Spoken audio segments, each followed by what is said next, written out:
السلام علیکم ورحمۃ اللہ وبرکاتہ۔ میں ہوں حافظ عبدالعزیز۔ کیسے ہیں آپ؟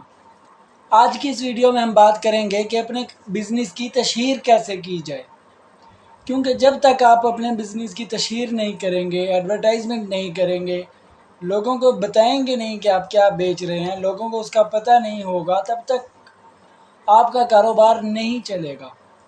اگر چل رہا ہے تو مزید بڑھانے کے لیے بھی آپ کو ایڈورٹائزمنٹ کرنی بہت ضروری ہے۔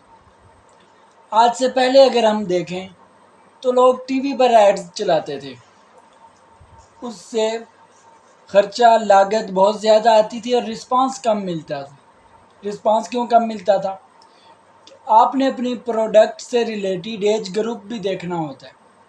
اگر آپ نے ٹی وی پر ایڈ چلا دی، مثال کے طور پر آپ کوئی گولی ٹافی کی پروڈکٹ بیچتے ہیں، آپ نے اس کی ایڈ ٹی وی پر چلا دی، اسے بزرگ آدمی یا بڑے آدمی نہیں دیکھیں گے، اگر دیکھ بھی لیں تو اس کا آپ کو کوئی فائدہ نہیں ہے۔ اسی طرح اگر آپ الیکٹرانکس کی چیزیں بیچتے ہیں، فریج جیسی وغیرہ بیچتے ہیں، تو چھوٹے بچوں کو آپ کا ایڈ دکھانے کا فائدہ نہیں ہے۔ چھوٹے بچے آپ کی ایڈ دیکھ کر کیا کریں گے؟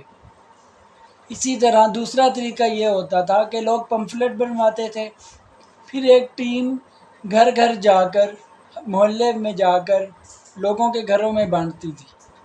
اس سے بھی لاگت بہت زیادہ، ٹائم بہت زیادہ لگتا تھا اور رسپانس بہت کم ملتا تھا، کیونکہ کوئی لوگ دیکھتے ہیں، کوئی پڑھتے ہیں، کوئی نہیں پڑھتے، پھینک دیتے ہیں۔ ان دونوں طریقوں میں لاگت بہت زیادہ، ٹائم بہت زیادہ لگتا ہے اور خرچہ بہت زیادہ آتا ہے، اور اس کے برعکس رسپانس بہت کم ملتا ہے۔ لیکن آج کے اس جدید دور میں کاروبار کی ایڈورٹائزمنٹ کے لیے ایسے زبردست پلیٹ فارمز آ گئے ہیں جن میں لاگت کم آتی ہے اور رسپانس زیادہ ملتا ہے، جیسے فیس بک ایڈز۔ فیس بک ایڈز کے ذریعے آپ اپنی پروڈکٹ سے ریلیٹڈ مخصوص عمر اور جگہ کا بھی ہدف بنا سکتے ہیں اور اپنے کسٹمرز کے سوالات کا جواب بھی دے سکتے ہیں۔ فیس بک ایڈز کا ایک اور بڑا فائدہ یہ ہے کہ آپ کم بجٹ میں بھی بڑی کامیابی حاصل کر سکتے ہیں۔